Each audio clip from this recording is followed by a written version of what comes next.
And this one is a parabolic, and it's one where I try not to play favorites, but it's hard to not. It's the SUNplicity. Alon Bivas, my undergraduate was in theater, and he was a mime, a professional mime, who stumbled across a pamphlet on solar cooking by Joe Radabaugh, who later turned that pamphlet into a book.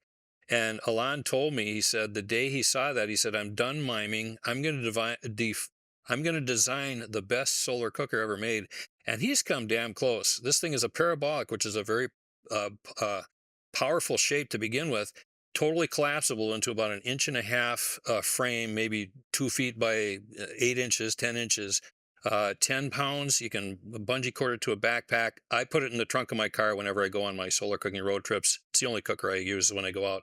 How much would that cost me if I ordered such a thing? Well, the great thing with Alon is he said, I don't want to use any plastic parts. He just has, and right away you're talking metal, so you're talking more expensive. It's what they call spectral grade aluminum, so very highly polished and kind of a ceramic coating to prevent scratches and let it age. It won't corrode over time.